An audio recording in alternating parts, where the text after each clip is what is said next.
So with that, I open the panel and invite all our wonderful, illustrious panelists. In this session, we will be debating and reflecting the struggle of power between economic and social classes on the conceptions of good society. Our chair today is Mr. Ravish Kumar. He's an Indian journalist, author, and media personality. He's the senior executive editor of NDTV India. And he's been conferred with various awards for his work in journalism, such as the Raymond Magsaysay Award, the Ramnath Goenka Excellence in Journalism Award twice, and many others. He was included in the list of 100 most influential Indians by the Indian Express and continues to inspire many, many youth, including me. Welcome, Ravish ji. We will start also introducing our other panelists, and I request each panelist to make their presentation for 10 minutes before I introduce the other speakers. The first speaker is Mr. Tapan Bose. I can also call him Tapan Uncle. Tapan Bose is an independent filmmaker, come human rights activist. He began making documentary films since 1971. To be here, to participate and speak at a memorial seminar for one of my dearest friend, colleague, a comrade, is one of the most painful things that I am doing. I never thought that I'd have to do this. Never thought that Dinesh will just pass away like this. Just a man such full of life, so much energy, so much commitment.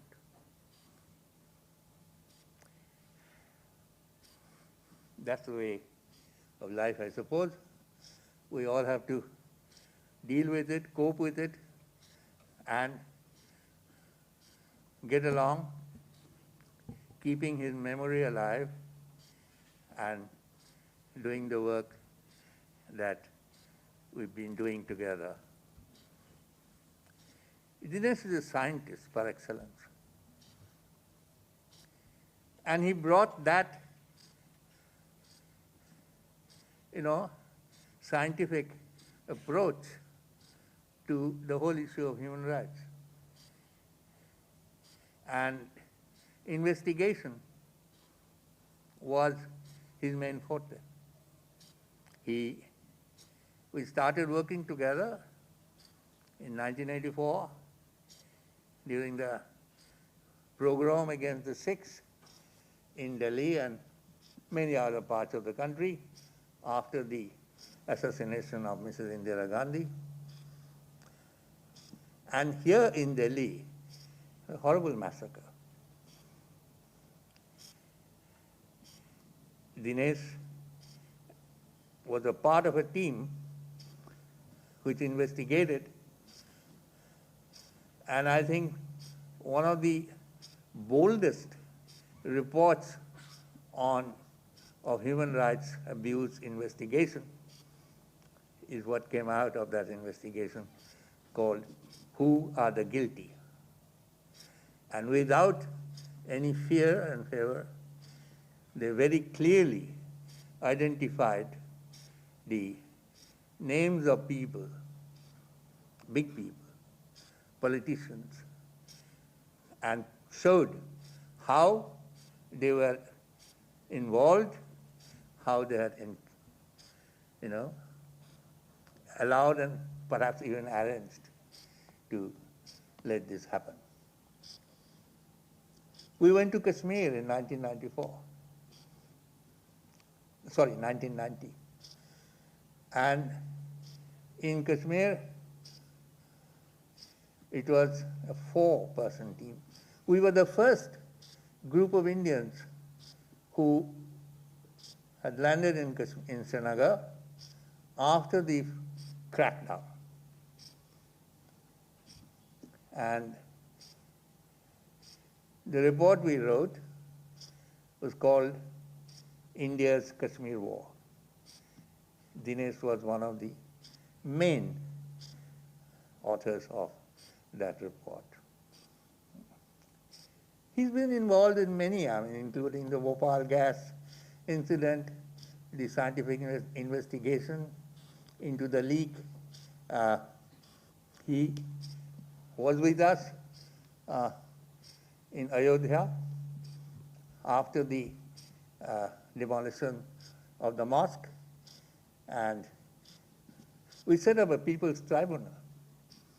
And the People's Tribunal had several eminent judges of the Supreme Court, retired of course, and the entire thing was done in a very scientific way. Just as Dinesh said, first thing is we form a team, a lawyer, a doctor, retired senior bureaucrat, a journalist, and he.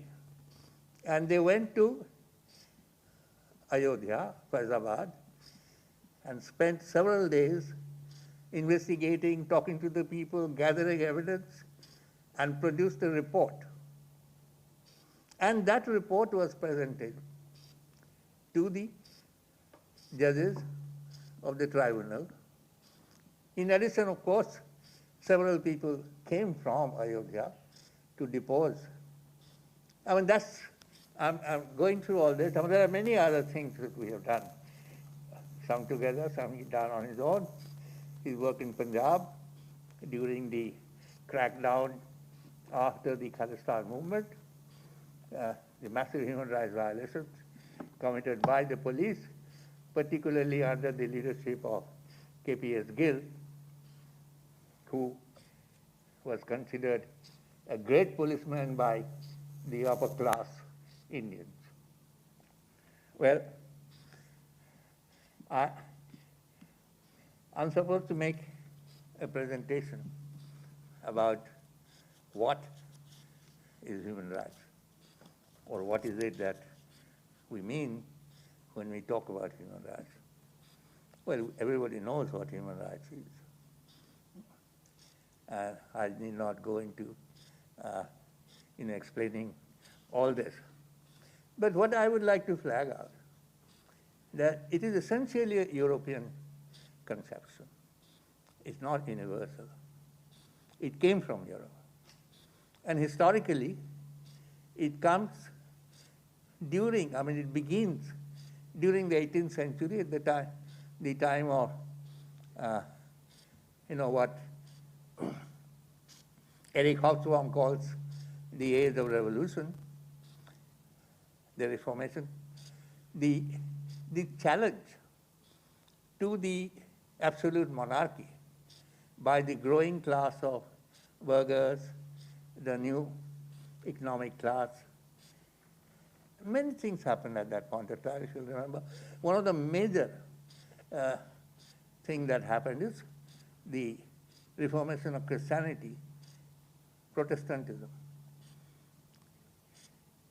In Catholicism, you had no individuality because your life was predestined. The Protestant movement broke away from that, and for the first time, individualism, or every human being as an individual, came to be established.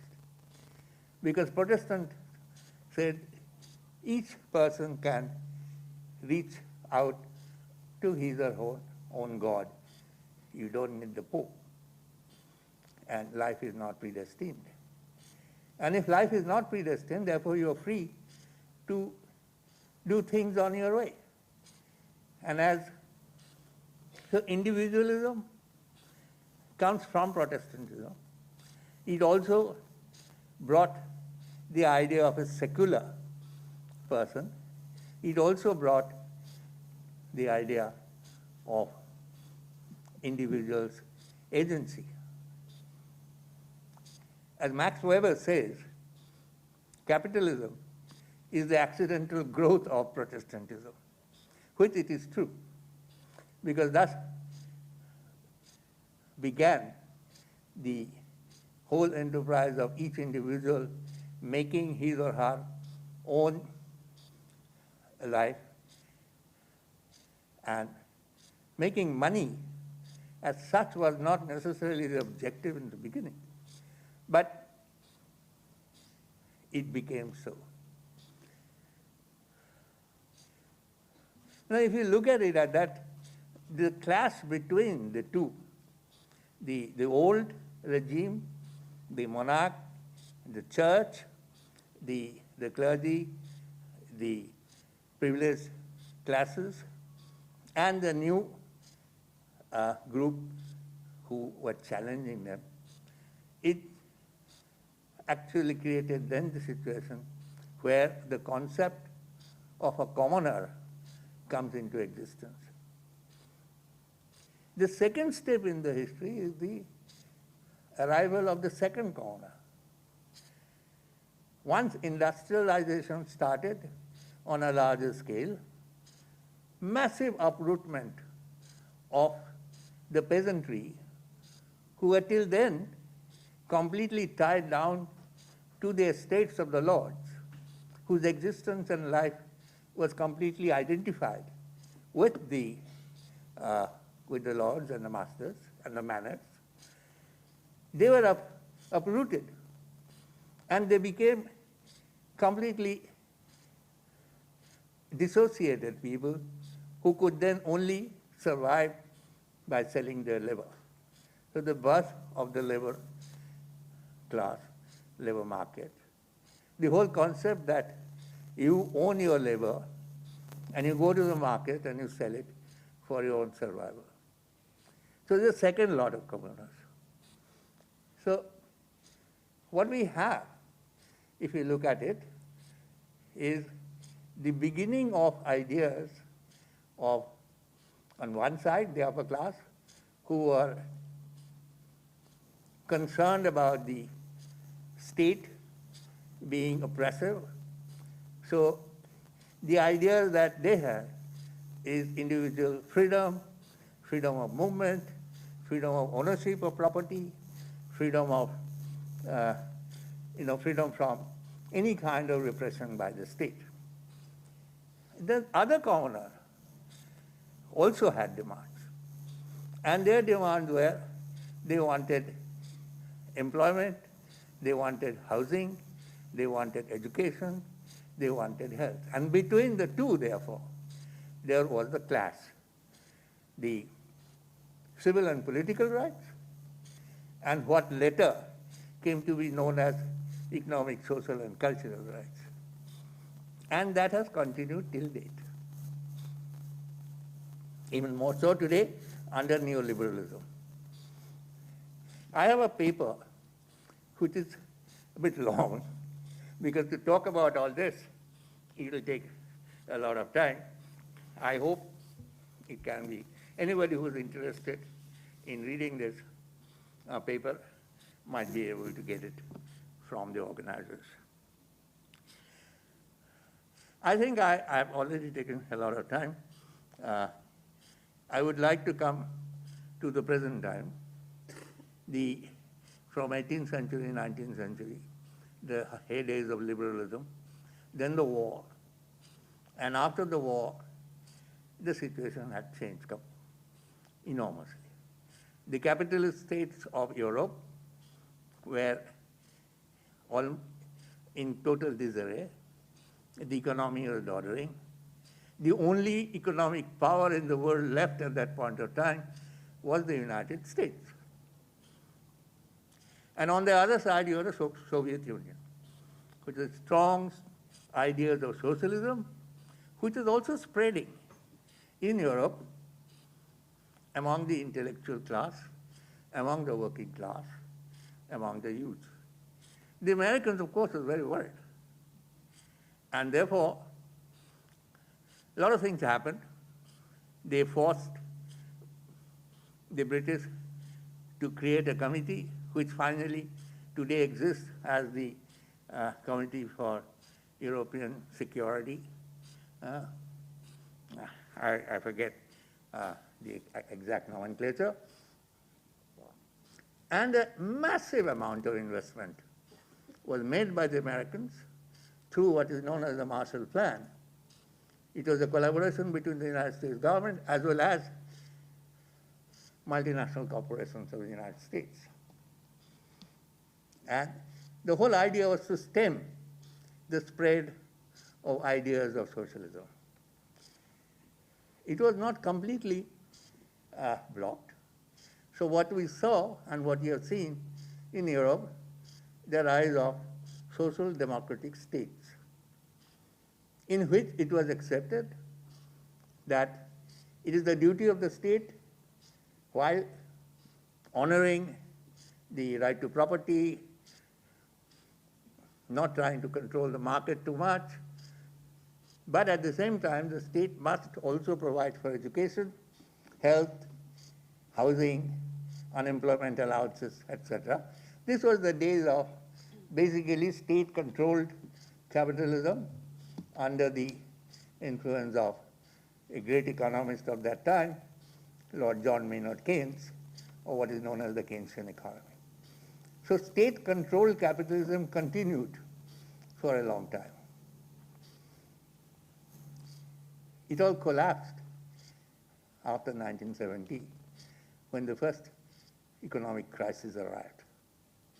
And that's when the United States comes into it once again.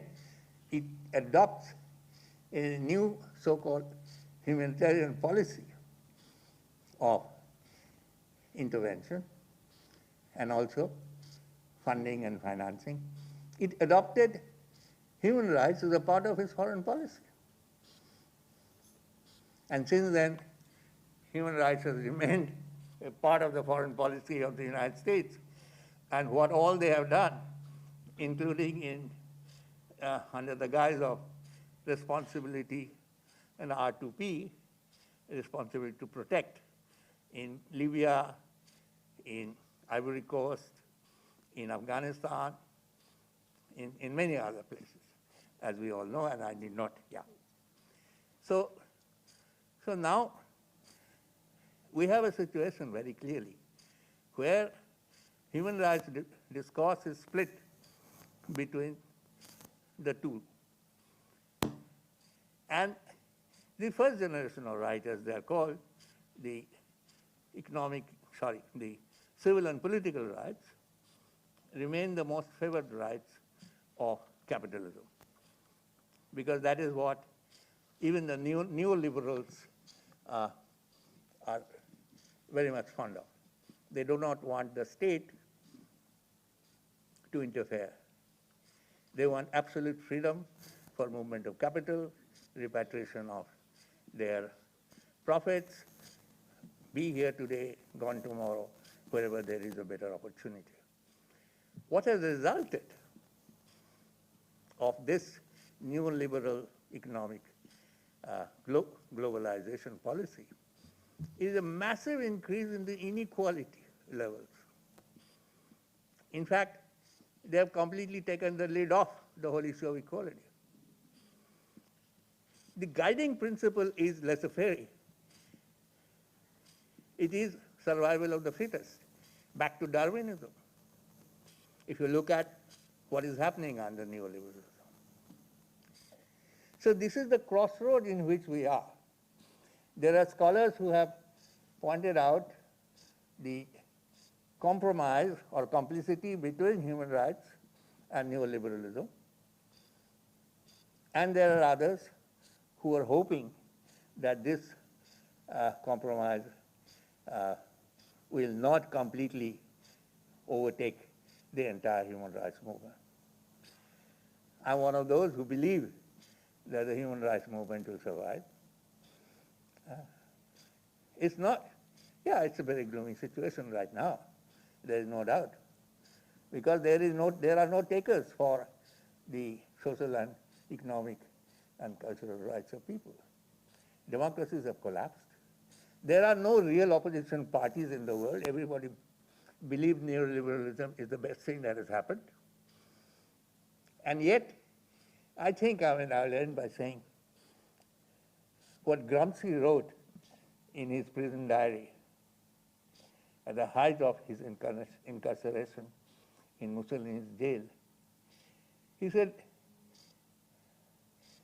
I am an optimist because I will. And I think that's what we should remember. And there is no other way. We have a situation of either we go and end up in barbarism, or we move towards a social democracy which will stand up for the dispossessed. Thank you very much. Our next speaker is Harsh Mander. Harsh is a human rights and peace worker, writer, columnist, researcher, teacher, works with survivors of mass violence, hunger, homeless persons, and street children. Friends, we are gathered here in tribute to Dinesh, and all of us, I'm sure, many memories crowd our minds and hearts. I just thought I'd add one along with Tapan and Navsharan, who are on the panel, and Pamela, who's in the audience. Dinesh became part of a group that went to Kashmir in the aftermath of the blindings of many people through pellet guns. And the memory of those days especially come back to me when I'm standing here. We produced a book called Blood Censored When Kashmiris Became the Enemy. This is just one of many, many contributions that Dinesh made in the advancement of human rights. Work for human rights is ultimately the collective enterprise to seek, to claim, and to build a society and world which is just, equal, and kind. The language of human rights is new, but its ethics and dreams, I believe, are timeless. The struggles for a just and equal and kind world is probably as old as human civilization itself. Amartya Sen, in his book, The Idea of Justice, observes that there is no human society anywhere in the globe, in any period of history, that is not characterized by some form of injustice. But what is equally true, he notes, is that there is no human society anywhere in the globe and in any period of history that is not also characterized by resistance to injustice. And I see human rights today as an inheritor of this human rights work today as an inheritor of this universal, proud human tradition of resistance to injustice. Sen goes on to ask, what is it in human nature that makes resistance to injustice universal? And his answer is in three things. The first is the human quality of empathy, of feeling the pain of another as one's own. The second is the human capacity to reason, the capacity after experiencing the pain of injustice to oneself or to another to ask why and what must be done to end this injustice. And the third human quality is the universal love for freedom. It is these three human qualities, empathy, reason, and freedom, that I believe must inform all human rights work. And I'll speak a little bit about this in the time allotted to me. It is evident that our world today is in tumult. I see three major crises that most threaten our world today. Indeed, the world that young people will leave behind for their children will depend critically on how we deal with these three crises. The first of these is the crisis of inequality, the consequences of which were laid dramatically bare during the COVID pandemic. Arundhati Roy said that COVID-19 is of course a virus, but it is also an X-ray, one that reveals in starkness the world that we have built. If we look unflinchingly at this X-ray, what is laid bare are the catastrophic consequences of unconscionable levels of inequality between and within nations. In India, Prime Minister Modi ordered a total countrywide lockdown with just 4 hours' notice. He asked people to work from home. cruelly indifferent to the reality that 9 out of 10 workers in India are informal workers with no social security, who feed their families what they earn each day. The government asked people to stay at home and keep social distance, ignoring that 60% of Indians live in one room or less. And in slums, maybe 150 people share the same common toilet. How can anyone keep any kind of distance? People were asked to wash their hands regularly when the majority have no access to running water. The consequence of all of this was the calamitous outbreak of mass hunger of the kind that I have not witnessed in cities in my country all my life. I spoke of 3 crises. The second is the crisis of our catastrophic failures to address the threats of climate change.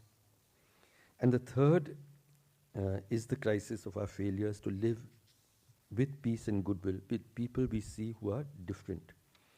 We inhabit today a world in which the odds that are high that your neighbor will not look like you, worship like you, speak your language, eat, dress, sing, dance, love like you. The question that this raises is, how do we respond to these people who we feel are different? Are we welcoming, curious, friendly, or are we fearful, resentful, full of hate? One of the greatest crises of human rights in the world that I speak of is, of course, the crisis of inequality. But even more fundamental is the crisis that I see of the indifference of people of privilege to this inequality. There's a striking absence of compassion among the majority of well-to-do people in countries across the globe towards millions who have no advantages of birth to shield them from hunger, oppression, violence, squalor, and humiliation. Indifference is primarily born out of the fatigue and failure of empathy. Empathy breaks down when I can persuade myself that the other is in some ways not like me, not fully human in the way that I and people of my family, my community, my caste, my gender, my race, and indeed my sexual preference are. I can do so when I can refuse to acknowledge that people who are of a different gender, caste, class, sexuality from me are essentially human in the same way as me. Sen also spoke about the universal longing for freedom, and Roosevelt identified 4 key freedoms: freedom of opinion and conscience and speech, freedom of worship, freedom from want, and freedom from fear. Looking at India today, and indeed many parts of the world, we see how each of these freedoms stand severely damaged, and we see human rights violated. Above all, we see minorities living in fear. Not just in India, leaders in both electoral and authoritarian states are increasingly legitimizing hatred and bigotry, fueling inequality, thereby hollowing out our democracy and eroding the ideas of equal citizenship and fraternity. The prospects of a life with dignity and security have become increasingly precarious if you're a minority of any kind.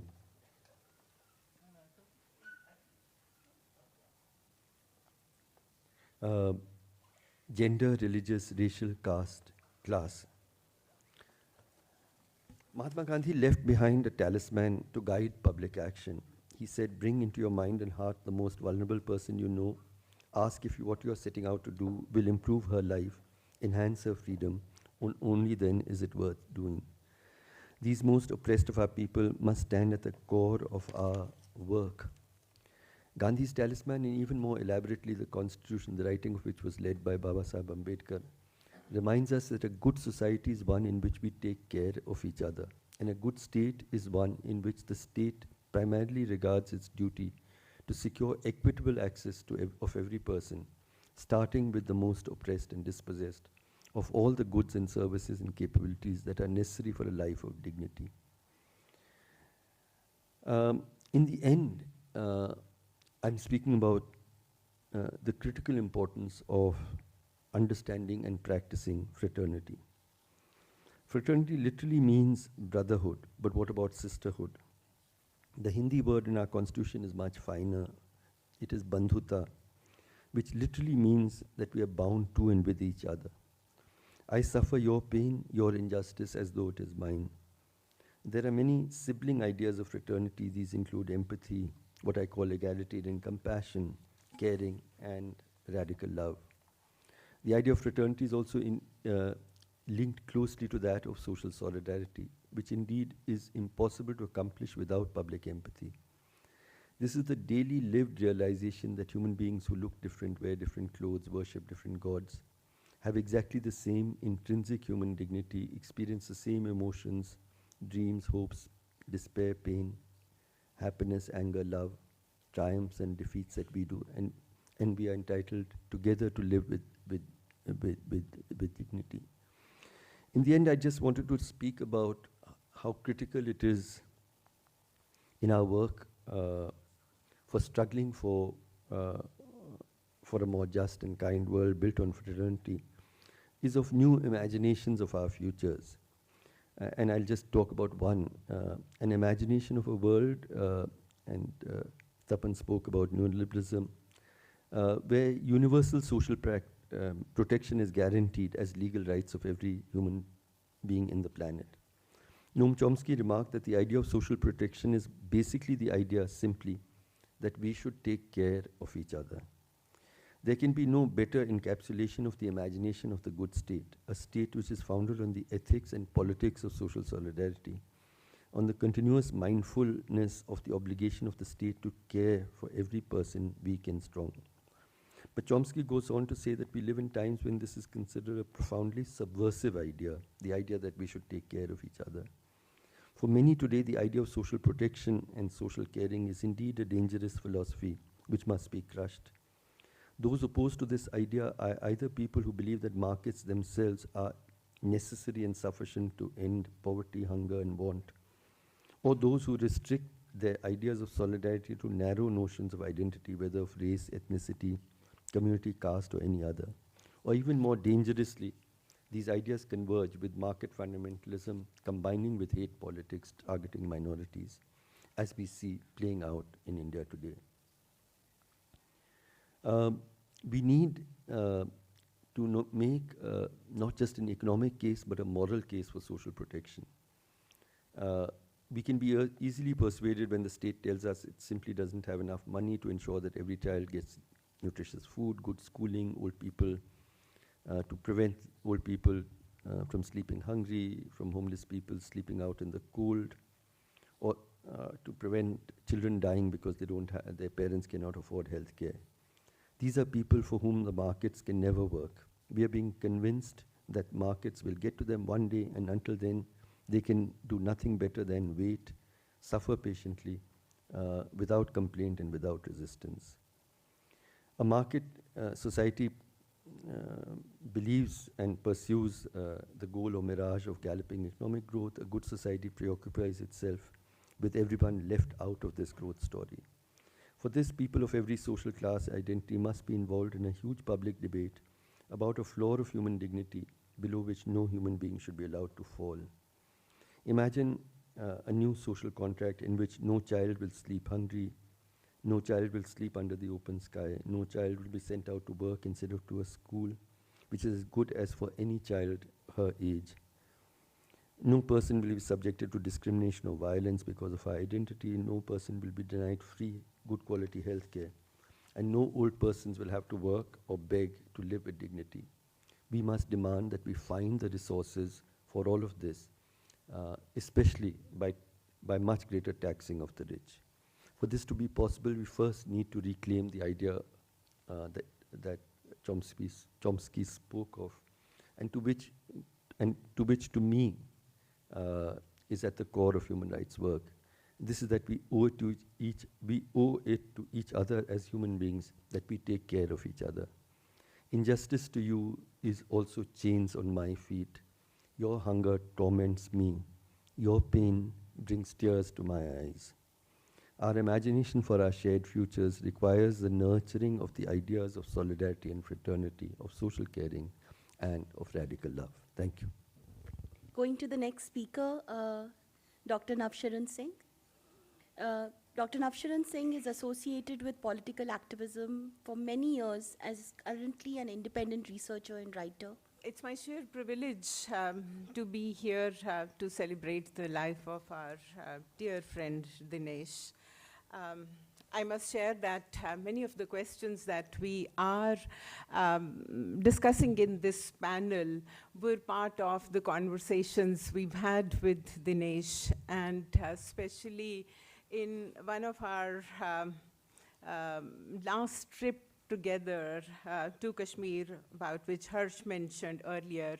It was fag end of the 2016 and a solidarity visit to Kashmir, where in violation of basic human rights, pellet guns were used by Indian security forces against protesting Kashmiri people. The pellet guns led to serious injuries and blinding of hundreds of Kashmiri youth and children in what was called an epidemic of dead eye. We were there to give expression to our own rage and powerlessness in the midst of this violence.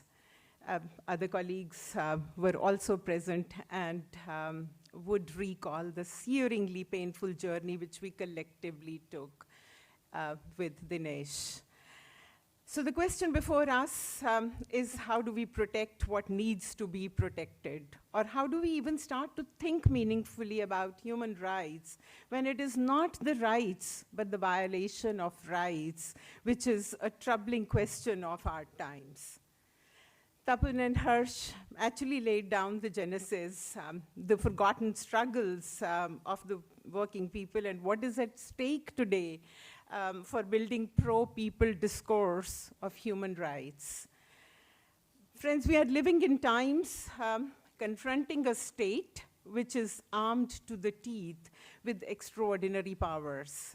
Let's not forget that the state's articulation of the security architecture for the nation, which was especially enabled post-2008 Mumbai terror attacks, we saw the cementing of extraordinary laws. The amendment in the UAPA, the Unlawful Activities Prevention Act, came about, and the draconian law was further weaponized to allow the arrest of citizens and keep them incarcerated for months before even the charge sheet is presented. This law, extraordinary law, facilitates the government's bypassing of various constitutionally guaranteed civil liberties and fundamental rights and freedoms that protect citizens from abuse of state power. The point of the extraordinary law is not to punish the terrorist, it's to be used to keep the whistleblower, the dissenter, the defender of human rights, the inconvenient in jail for as long as the trial lasts. We witnessed how the state at the same time empowered itself to use the violence against what it deemed enemies and considered it unavoidable for building democracy and for building security of the nation. We faced this question in Kashmir in 2016 and asked, what do the ordinary people do when they are turned enemy people in the eyes of the state? This was foreshadowing of a new normal. And as it began to unfold, it revealed the character of the state, the sovereign power, completely blurring the distinction between the law and non-law. This new normal revealed itself further in an unprecedented open alliance between big capital and the state and the pulverized sovereign guarantees of the constitutional rights with impunity. Armed with the new provisions, we witnessed, especially in the last few years, the state resorting to what are called encounters, leading to killing, targeted shooting, maiming, and punishing the communities it deemed disloyal. The state incarcerated public intellectuals, human rights defenders, lawyers, journalists. It resorted to constitutional amendments through the dint of sheer electoral majority to strip states of their special powers. It used bulldozers to raze to ground the houses of the incalcitrant. It auctioned public assets, natural resources, in favor of corporate houses, throwing away the economic rights of the working people and livelihoods and habitation rights of the Adivasis. All of these acts by the sovereign state in contravention of the human rights established in the international human rights covenants. The resistance against this act is met with more violence and more repression. The impunity is deeply entrenched and the acts of violence protected by the law itself.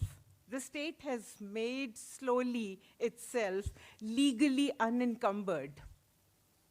So given in this overall state of normality, what has been the response?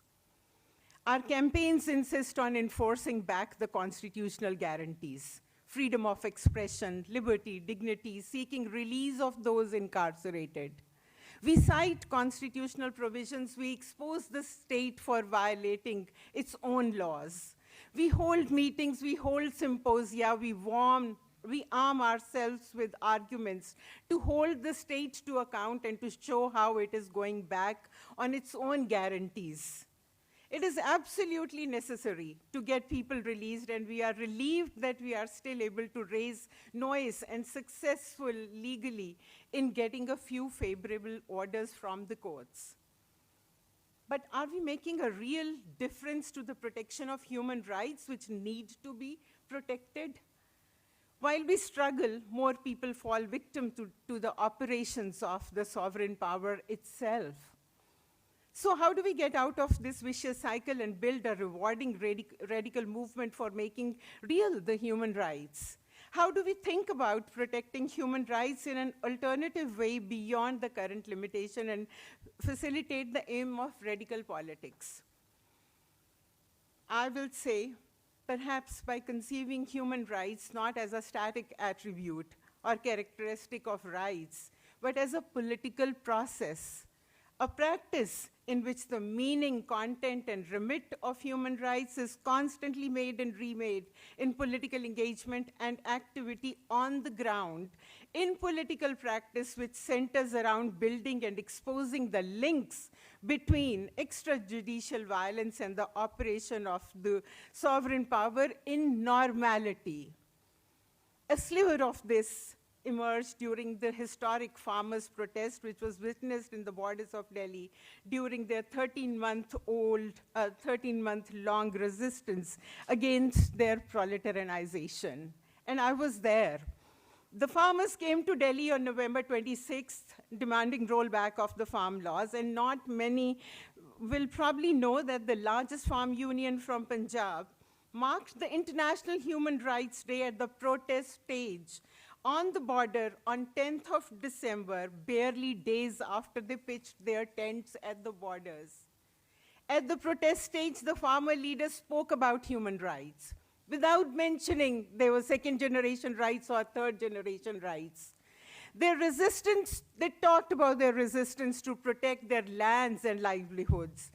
The landless farm laborers' right to homestead in the villages even when they owned no land, and about pulverization of their rights, the powerlessness of the oppressed and the brute power of the sovereign state, which they tested in the form of beating, tear gas shells, nails plastered on roads, dug up roads when they entered Delhi on November 26th. From the protest stage, the farmers demanded the release of all prisoners of conscience. From Bhima Koregaon to Northeast Delhi, violence to those fighting for the claims of Adivasis or punished for rejecting the discriminatory amendments in the citizenship law.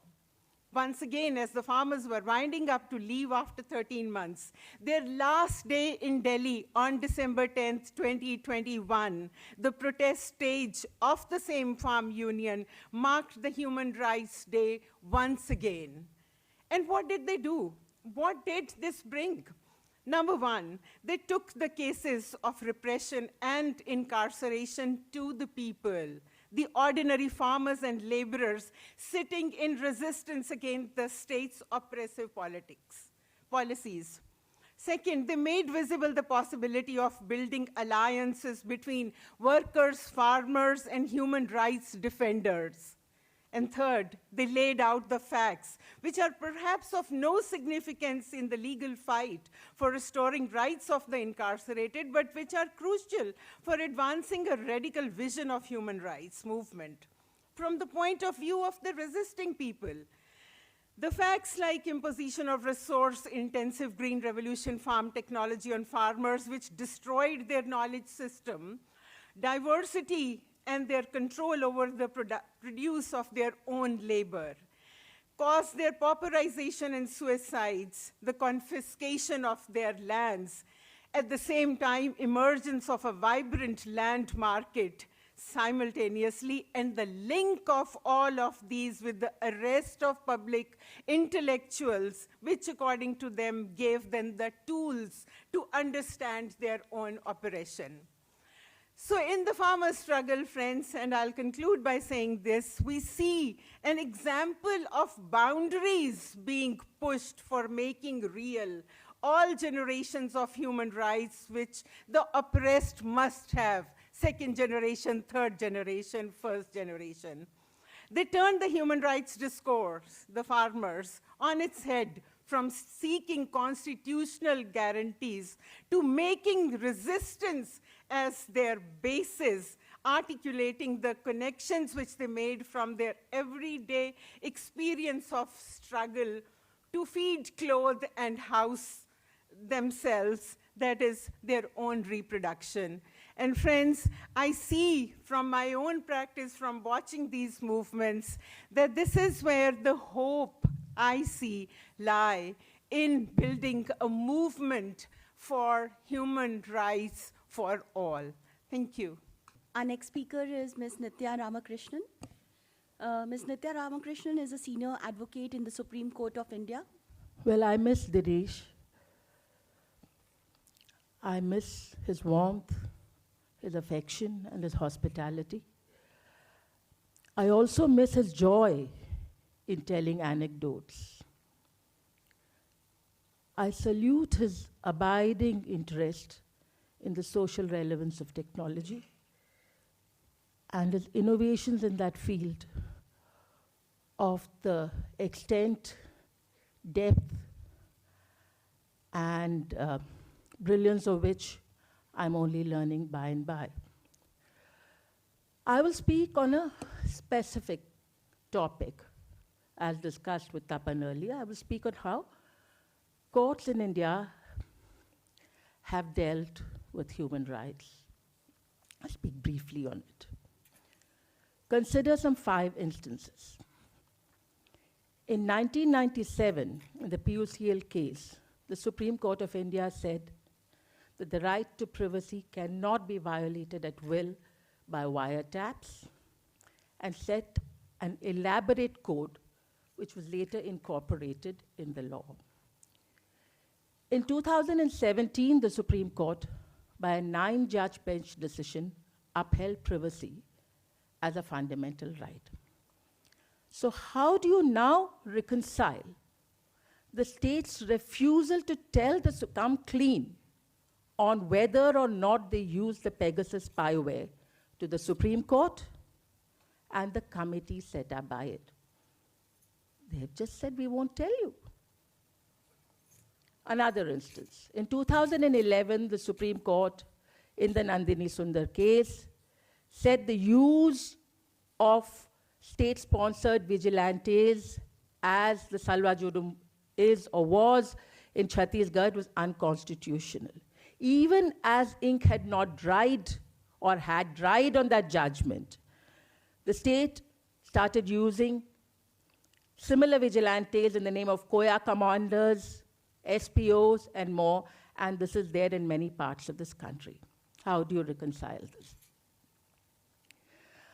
How, for instance, would you reconcile a whole, say, 75 years of jurisprudence on how the rights of the accused under the Evidence Act and the CRPC have been read as part of constitutional guarantees?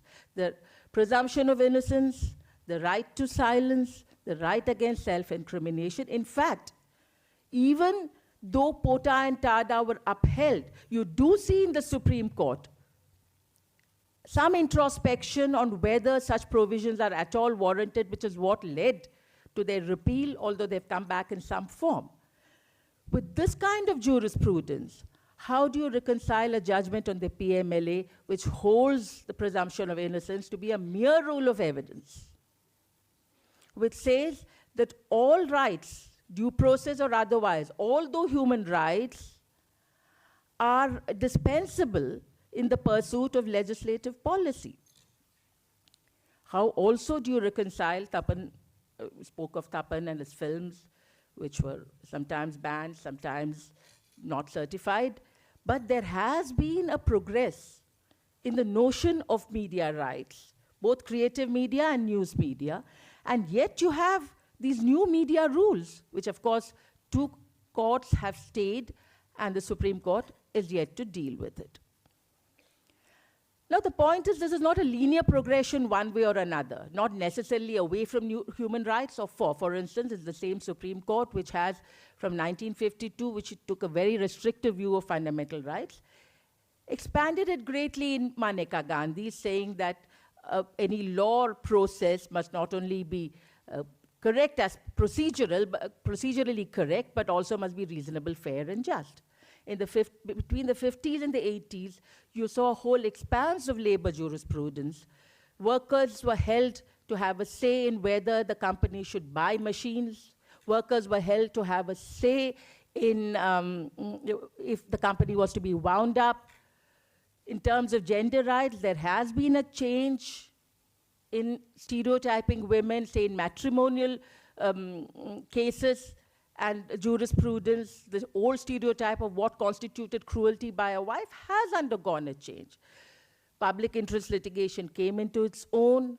There has been an expansive definition of fundamental rights, and yet you also see, for instance, at a time like during the emergency, how the Supreme Court buckled under and the habeas corpus case. You see the recent PMLA judgment. You also see how that expansive development of labor jurisprudence has today come to naught because of contract becoming the mode of employment, because of trade becoming the absolute deity to be propitiated. Now, how does one reconcile these processes? I don't think there is one answer.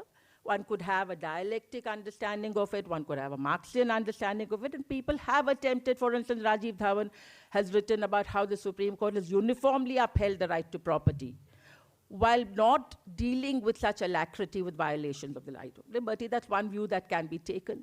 Also, original jurisprudence with regard to the 5th schedule and the right of tribals has got greatly diluted over the years when the rights of corporations in mineral-rich areas, particularly tribal areas, predominantly tribal areas, has been upheld by the Supreme Court as pure executive policy. I would say there are 2 or 3 features. One is almost certainly when there is a strong or totalitarian executive, courts have keeled over or buckled under. The second thing is the notion economic liberalization has made a difference to the mindset. Many judges genuinely believe that this is the way of progress.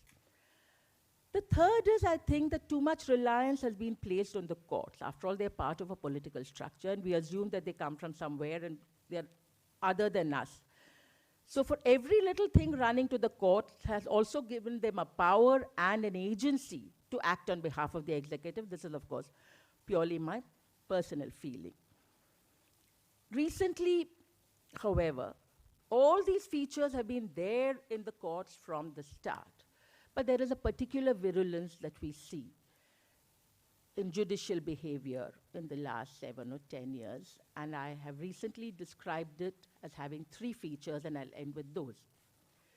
The first is abdication.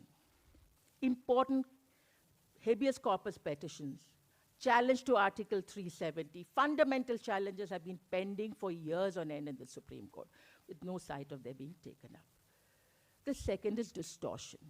In many criminal cases, the basic rules of evidence have been overturned. I will not speak of all of them, but the PMLA judgment is certainly one where fundamental criminal jurisprudence has been overturned. Even Pota and Tada, hateful though they are, had some protection, even in that hated clause of confessions to police officers, which thankfully has not come back. So there is a pushback somewhere in India. I would not describe it linearly. And the final thing is what I called an active balefulness towards civil society activists. As for instance, you see, in that judgment, which practically asked for Tista Setalwad to be proceeded against, or these remarks about Himanshu Kumar. So as a lawyer, As lawyers, we try and find crevices, find openings, and we have found them. But as human rights activists, where should we place the courts in our larger strategy or in our larger fight? It's really a cause for introspection, and I do not presume to give solutions to that. Thank you. Our next speaker, who's also our moderator, is Mr. Achin Vanaik. Achin Vanaik is a writer, social activist, and a fellow of the Transnational Institute. He's a Dinesh was a lifelong fighter for human rights and justice. And I really met him just after the demolition of Babri Masjid, when Dinesh, Tapan, and many others helped set up the People's Tribunal on what happened there, and including, of course, on the victims of the riots and violence that took place during that period. Most rights are not human rights. So let's start with an understanding or definition of what is a right. A right is a claim, an entitlement to have or do something that is considered justified by law or otherwise, and also imposes an obligation on some other entity, an individual, a group, an institution, the IIT, rights of students, whatever, the state, to recognize and accept it. That's what the definition of a right is. And you have lots of rights, most of whom are not human rights. Having a right does not mean necessarily that it can be fulfilled. This is particularly the case with social and economic rights. What do I mean by that? There is a human right, let us say, for a child to go to school in a village. But it's not enough simply to have the right. You have to be able to exercise the right. And how is they going to exercise that right if there is no school near the village? Therefore, the question of opportunities. But that too is not enough. Because if the child is very poor, or if it's disabled, and therefore you have the third aspect, which is the question of resources. So rights, opportunities, resources. Most liberals who talk about rights are generally content with political and civil rights or prioritize them. When you come to our social and economic rights, of course, you have to bring in the question of distribution of resources, distribution of opportunities, and it's not enough simply to say that we must have a society in which there is equal opportunity. The question of a deeply unequal society raises the question of the distribution of resources. What then are human rights? A subset? And here it's quite simple. Human rights are rights that you have by virtue of simply being human. They do not necessarily exist legally, and in societies that has a whole range of legal rights or whatever, doesn't mean that they respect human rights. So I think this is something very important. Human rights simply by virtue of being human, which then gets connected to an understanding of morality which is very different from the moral foundations in pre-modern times, because most religions see themselves as providing the foundation, if you like, for morality, for what is good. But if you talk about human rights simply by virtue of being humans, then this means that those rights are independent of the structure of any political society, of their structure of laws. It is independent of culture. It is independent of language. It is independent of religion. This is something that's very important to understand. It is universal. And it comes with the emergence of a universal humanism that only really emerges and spreads from the 18th, 19th century onwards. And it is from the 18th and 19th century onwards, because of the emergence of a universal humanism, that you have a new understanding of what constitutes morality, or the foundation of morality. And the name of that new ideology of morals, if you like, is secularism. That's what secularism was. It was saying, in a sense, that the most important thing is the question of two things. One, that humans, simply by virtue of being humans, are moral beings. They have moral capacities. They can decide for themselves. Okay, religions can help, other things can help, fine. But they have the capacity to decide what is good, what is bad, what is right, what is wrong. And with the emergence of secularism was this question that we should be actually pursuing the good of human beings in this life. Religions are preoccupied with some principle of transcendence, which is not the same. So when somebody says they all believe in God, it's not correct. But they have different conceptions of transcendence. Fine. And they connect that to the existing world. But universal humanism means that it's this world. And then what should be the goal of a moral world and of morality in this world? And that is to promote human flourishing.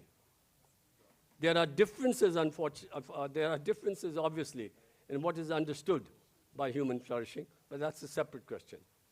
But then, if you like, secularism is saying the good of humans in this world. It's trying to address the question that we all face. How are we to live in this world? And a subset of the question of how are we to live in this world is the question of how are we to politically live in this world. And the most important political unit being the state, there arises the idea that a state should have a basic separation of religion from the state. Not religion from all politics, a basic separation. But anyway, that's a different issue. But I hope I'm getting across my point about the fact that if you believe in a universal humanism, it goes beyond any particular religion. And that's something that we have to fight for. It's also connected to some notion of the common good. I said that having a right is not the same as being able to fulfill it. Sorry. No. Sorry, I think. No. So, if we talk about human rights, if we talk about rights, we are talking about, there are four great debates, if you like, in the whole rights discourse, which also applies to human rights. The first debate is what is the grounding of rights, in particular, what is the grounding of human rights? Why is this important? I made it very clear in my view that the grounding of human rights is not any religion. Religion may or may not help towards it, but it's by virtue of being humans. Why is this important in India? In India, you have this claim that because of the remarkable diversity of India throughout the centuries, India has been a remarkably tolerant society. Please understand that there is a sharp divide between pre-modernity and modernity. The tolerances of pre-modernity are profoundly different from the tolerances of modernity. Why is the tolerances of modernity different from the tolerances of pre-modernity? Because the tolerances of modernity are related to a new kind of rights discourse which did not exist in the past. Therefore, the concept of tolerance is a much stronger tolerance that we have to fight for, connected to the question of rights. And I think this is something that we should be much more modest about in India and elsewhere, about our great resources to build a tolerant society. So the first question, that is the question of grounding of human rights, one. The second debate is about what status, and that's been raised earlier, to give to social and economic rights. Should they have the same status as civil and political rights? And again, you will find a difference between most liberals, some left liberals, and others who consider themselves to be socialists of a different type. Most liberals, John Rawls, theory of justice, the most important thing is equal basic liberties. Great. But for most of human history, people have been fighting for equal basic sufficiencies. And can you really talk seriously about equal basic liberties if you don't highlight the question of equal basic sufficiencies, which means that you move in the direction not just of political liberties, but in fact of social justice. And that, of course, becomes a debate about how far you go in that direction here. That's your second debate. Your third debate is about the importance of group rights. And this, of course, is where the whole question of, for example, cultural rights come in, all kinds of group rights come in here. And you know what has been the discourse in India over the last 10, 15, 20 years? You have particular forces attacking the principle of minority rights, which is a new concept. It didn't exist in the past when India was supposedly great, tremendously tolerant socially and otherwise. And you know what is the word that is used by so many in India? I'm against minorityism. Minorityism. If you're against minorityism, you're saying that you're really against the notion of minority rights. Yes, there can be abuse of minority rights, but you have to defend the principle of minority rights, and alongside that, you have to defend the principle of the right to exit from that minority community also. So you have this as well. And that's the third debate. And on this question of cultural rights, culture, and so on, don't go in the popular academic way, which is very necessary if you want to get your credentials. And that's in your post-colonial, post-modernist, cultural relativist direction. You know what they all say? They all say, please understand that culture is our nature. Now, in one sense, that's right. You can only be a universal human being by being a particular human being. True, right? So you'll have your particular thing, fine. But is culture our nature? Is it that we are irredeemably stamped, and therefore this overrides the arrogance of universalisms and the arrogance of universal ideologies like Marxism or whatever, etc. here? Culture is our nature. You'll find so many people saying this here. And it's wrong. Why is it wrong? Because culture is not our nature. Culture is of our nature. And the term that comes between nature and culture is nurture. What makes it is precisely because we have common capacities, precisely because we have common instincts, we have common needs, we have common rationalities, we even have common emotions, and they unite us universally. And because of where we are born and live, the nurture comes in here. So emphasize and respect the importance, because if you truly believe in the question of human rights for all here, you have to understand this. Avoid this particular trap. Don't avoid it if you want to get recognition as a very important theoretician from the global south and therefore get lots of kudos and so on, etc. here. The last debate. Rights expand. You have the expansion of rights. In modernity, two things about modernity as compared to pre-modernity. The goods of modernity are much qualitatively greater than that of the past, and the evils of modernity are qualitatively greater than that of the past. And we need to fight against these great evils by emphasizing the importance and fighting for those goods that we have over here. Yeah. And rights expand. As the lifespan expands, we have something which never existed before in pre-modern societies, child rights.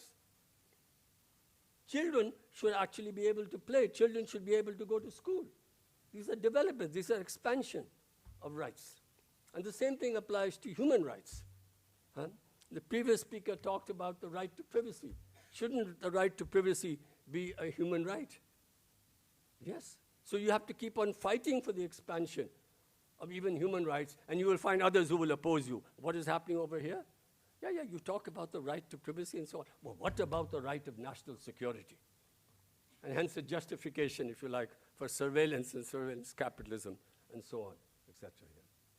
So, if you really believe in the question of human rights, and why do rights clash?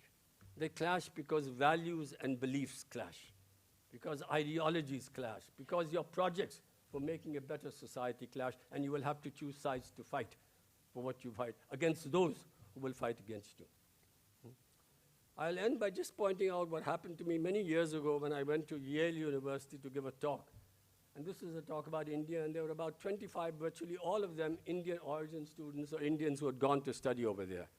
And I asked them, I said, what do you think makes a society great? What do you think would make India great? And let me give you the answers that those young students gave, most of them. Well, if India is militarily strong, it will be great. India must strive to be number one, Kejriwal, Modi type stuff. India must have great science so that we can impact the world. India must have a very high average standard of living. India already is culturally the greatest society in the world, but we have to add to that by spreading our culture and also influencing that. Only one student said that the greatness of a society is the decency with which it treats its most indigent, its most deprived, its most impoverished. And by that standard, let me tell you, the United States and India are societies that in many, many ways are pretty disgusting. Thank you very much. Thank you very much. So I have a comment that we talk about rights, human rights, basic rights, but we don't get them. And the reason is because the power is concentrated, and they feel that they are not gaining in this process if everybody gets rights. So the question is, to make a change, there has to be an incentive for the powerful from the basic rights. So the question is, if we change the dynamics of this conversation, that human rights, it's not about empathy. It's about actually that if everybody has human rights, it's good for everybody. In fact, the powerful can also enjoy and have better quality of existence. So it's just a comment that if you have to make progress, we have to incentivize the powerful who we feel, or who they feel, that they are the losers if the rights are given to everyone. My question is for Harsh Mander sir, that you are right in saying that the COVID-19 was an X-ray to look at the how much inequality are in our countries. It was also an X-ray to look how much they are important for our society. The workers, we often overlook their works, and we are forgetting or rejecting the dignity of the work. And this institution, like the many institutions, like in American society, most of the individual believes that what they are, it's all because of them. No one has to do in their success. That means they don't feel any obligation towards them. So the kind of society we are making in the meritocratic society, like the IITs are the merits that present the meritocracy. So the kind of society in which we are living, that's setting us apart from each other. So how we are going to reduce that gap? Yeah, thank you. Second one, okay. The first question was about the question of power to get rights, in which the question is, can you incentivize the powerful to spread rights? Actually, some people might say that you have to not incentivize them, but make them weaker. But anyway, that's a point that they take. The second, Harsh, that was yours. No, I think that was a very thoughtful question, that the pandemic revealed both the kind of society that we have and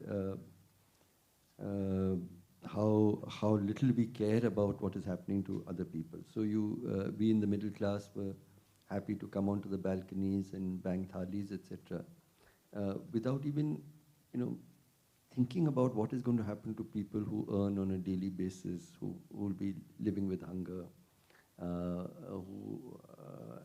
millions of workers who are on the streets, etc. So I do think that that many things were revealed by the pandemic, that we applauded, that our government pursued a set of drastic measures which actually were not even in principle offering any safety or protection to the large mass of our people. The middle class felt secure, but when you're homeless, when you, as I said, living in slums where you earn on a daily basis, where you don't have running water, no protection was being offered to you. And we were, the rest of us were content with that. I think that the fact that it was so obvious when I was listening to some prime ministers, I was just wondering, is he a prime minister of this entire country or only of the middle class? Does he feel no responsibility to the rest? So I do feel, and that's why I lay so much of a stress in the little time I spoke on fraternity, because I think that that's at the fundamental, the idea that we belong to and with each other. Dr. Ambedkar had said that there were 4 pillars of our constitution: justice, liberty, equality, fraternity. But he made a very profound remark. He said that justice, liberty, and equality are possible to accomplish without fraternity, but only through the power of the state. But if you want, if there's fraternity, then justice and liberty and equality become the natural order of things. So we have to build a society of care, of mutual care and respect. And there's no shortcut to it. And I don't think incentivizing the powerful is any kind of answer to this. Thank you. बहुत बहुत शुक्रिया. बहुत सुंदर संयोग है कि मुझे समापन की जिम्मेदारी दी गई है. इन दिनों बहुत लोग इस निगाह से मुझे देखते हैं कि क्या वो पैसे वाला मेरा समापन कर देगा.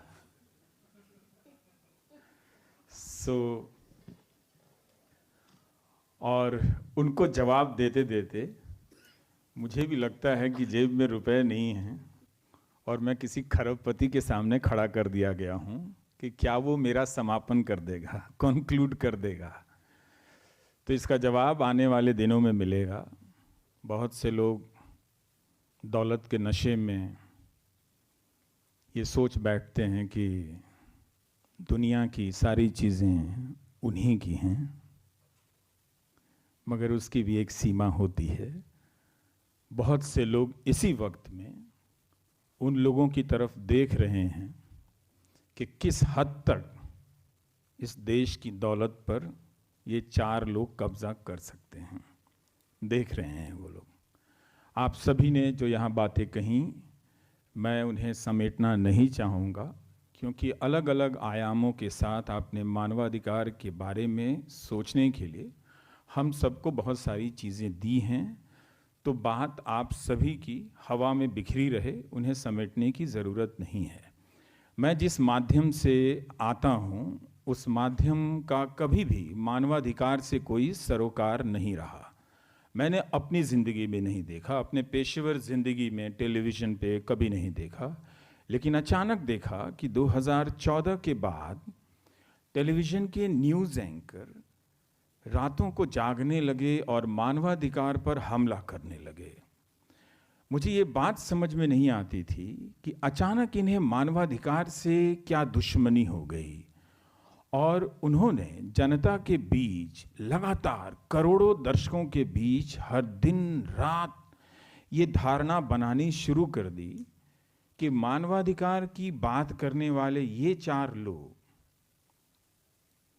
किसी गैंग का हिस्सा हैं. जिस आज़ादी का हम अमृत महोत्सव मना रहे हैं, उस आज़ादी को हमने 2014 के साल में कंडेम किया.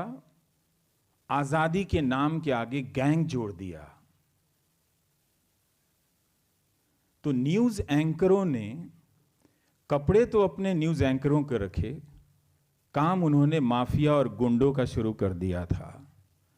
इसलिए बहुत से लोग उस वक्त ये देख नहीं पाए और समझ नहीं पाए कि टीवी पर बैठा एंकर गुंडा तो नहीं हो सकता है, लेकिन वो स्टेट का माफिया था. इसलिए आम जनता के अधिकारों की बात करने वालों की पहचान, उनकी शिनाख्त जनता के बीच में आजादी गैंग के रूप में की गई। और वही आदमी ऐलान करता है 8 साल के बाद कि हम आजादी का अमृत महोत्सव मना रहे हैं, जब हमारा समाज चारों तरफ जहर से भरा पड़ा है, आईटी सिटी बेंगलुरु की तरह बारिश के पानी में डूबा हुआ है। वो व्यक्ति कह रहा है अमृत काल चल रहा है। जिस काल का संबंध बुनियादी अधिकारों से तक नहीं है। अभी तो आपने यहां पर कई तरह के अधिकारों की बात सुनी है। जल्दी ही आप हम सभी को जजों के अधिकार की बात करते सुनेंगे कि जजों को कम से कम संविधान और कानून के हिसाब से फैसले लिखने की अधिकार मिलने चाहिए। यह भी एक लड़ाई इस देश में लड़ी जाएगी और ये लड़ाई आप देखेंगे। और इस लड़ाई के लिए अंदर बैठे जज साहिबान ही दिल से हमें दुआ देंगे कि कोई हमारी आजादी की भी बात कर रहा है। उनके भी हाथ तो कांपते होंगे ना। वो सारे दस्तावेज कहीं गायब नहीं हो जाएंगे, किसी ना किसी रूप में मौजूद रहेंगे। 75 के साल के बहुत सारे दस्तावेज कहीं ना कहीं से निकल आते हैं, इसलिए वो मिलेंगे। तो इसलिए हमारे जैसे, मैं आज इसलिए यहां आया था कि मैं सीखना चाहता था कि इस मानवाधिकार में इसकी बातों को बरतने वालों में प्रैक्टिशनर्स जो हैं और जो सैद्धांतिक रूप से, कॉन्सेप्चुअल रूप से जो इसे सोच रहे हैं इस अधिकार के बारे में, उन लोगों के पास कहने के लिए क्या ऐसी बातें हैं कि हमारी बिरादरी के लोगों ने इन्हें गैंग कहा। और इस देश का मध्यम वर्ग जिसने बहुत पैसे खर्च करके एक औसत अंग्रेजी सीखी पब्लिक स्कूल में जाकर, उसने इन टीवी चैनलों के सामने बैठकर आम जनता की बात करने वालों को गैंग कहते हुए सुना और उसे मंजूरी दी। हमारा मिडिल क्लास आमतौर पर जिसे हम कहते हैं, इसकी कोई स्पष्ट अवधारणा नहीं है, लेकिन हम मान के चलते हैं कि वो क्लास है जो किसी शहर के दक्षिणी हिस्से में रहता है, जिसे अंग्रेजी आती है, जिसकी गाड़ियां अच्छी हैं, जो वैसा ही बनना चाहता है अगर दूसरे हिस्से में रहता है। तो ये वो मिडिल क्लास है जो इस अपराध में शामिल है। राज्य के अपराध में समाज का एक हिस्सा शामिल होता है, लेकिन न्यूज़ चैनलों के जरिए समाज के एक बड़े वर्ग को निहत्था किया गया और उस वर्ग को वापस सशक्त बनाने में जमाना लगेगा, लोग लगेंगे। 4-5 लोगों से यह काम नहीं होगा। इसी दिल्ली शहर में जिस दिनेश मोहन के लिए हम सब यहां जमा हुए हैं, मैं उनका कभी दोस्त नहीं रहा, कभी साथी नहीं रहा, पर मिला हूं किसी ना किसी सवाल के संदर्भ में 1-2 या 3-4 दफे मिला हूं। ये वो लोग हैं जिनके जरिए हमने शहर को नीतियों के हिसाब से देखना, सोचना शुरू किया था और समझते थे, काफी संदेह से भी देखते थे कि इस शहर में कौन है जो पेडेस्ट्रियन की बात कर रहा है, ये व्यक्ति क्यों साइकिल चलाने वालों की बात कर रहा है। और जब हम साइकिल चलाया करते हैं तो हमें ये बात क्यों नहीं ख्याल ध्यान में आती है कि हमारे भी कोई अधिकार होने चाहिए, हम भी इस देश के किसी भी शहर के किसी भी विकास के मॉडल के हिस्सेदार हैं। तो जिंदगी में काफी अच्छा खासा हिस्सा साइकिल चलाया हूं, लेकिन कभी ये बात मेरे जहन में नहीं आई कि साइकिल चलाने वालों के भी कोई अधिकार होते हैं। मुझे नहीं मालूम कि इस कैंपस में 10,000 साइकिलें हैं, क्या वो साइकिल चलाने वाले कभी ये बात जानते भी हैं कि उनके कुछ अधिकार हैं, जिसकी बात दिनेश मोहन कहा करते थे। और हम सब अपने संपादकों की ट्रेनिंग में ये सीख रहे थे कि ऐसे कुछ फितूरी लोग हैं जिन्हें इस बात की सनक चढ़ गई है, जो कुछ उल्टी सीधी बातें शहर में करते रहते हैं। वो सारे संपादकों को मैंने 2014 के बाद हर रात ऐसी बात करने वालों को आजादी का गैंग कहते हुए देखा था। तब मुझे समझ में आया कि मैं जिन लोगों के साथ बड़ा हो रहा था उनमें से बहुत सारे लोग आगे चलकर माफिया बनने वाले थे। मुझे आज तक इसका अफसोस है कि मैं अच्छा थानेदार नहीं निकला, शक नहीं कर पाया कि मैं अपराधियों के बीच में हूँ। तो बहुत बहुत शुक्रिया आप सभी का। मैं ज़्यादा वक्त नहीं लेना चाहता हूँ, बस इतना कहना चाहता हूँ कि इस शहर में एक पथ का उद्घाटन हो रहा है। कायदे से उसका नाम कर्तव्य पथ होना चाहिए, पर रख दिया गया है कर्तव्य पथ। तो कर्तव्य और कर्तव्य में बहुत अंतर होता है। जो मदारी होता है वो कर्तव्य का मतलब जानता है, वो कर्तव्य का मतलब नहीं जानता है। हम सब में से, आप में से किसी ने भी नहीं देखा कि उस पथ को बनाने में क्या क्या कर्तव्य किए जा रहे थे, कौन लोग कर्तव्य कर रहे थे। उसके चरणों की कोई तस्वीर नहीं देखी कि इस स्टेज पर पहुंच गया है तो अब इस स्टेज पर पहुंच गया है। लेकिन अचानक ये घोषणा कर दी गई शहर में कि इस शहर में कर्तव्य पथ बन गया है। जब मैं लौट कर आ रहा था यहाँ के लिए तो कुछ लोगों को मैं दफ्तर जाते देख रहा था, तो मैंने कहा ये कर्तव्य केंद्र जा रहे होंगे। मगर मैंने बहुत लोगों को प्रेम केंद्र जाते देखा, पार्कों में जाते देखा। मुझे बहुत अच्छा लगा कि इस शहर में अब भी कुछ लोग प्रेम करने के लिए बाहर निकल रहे हैं।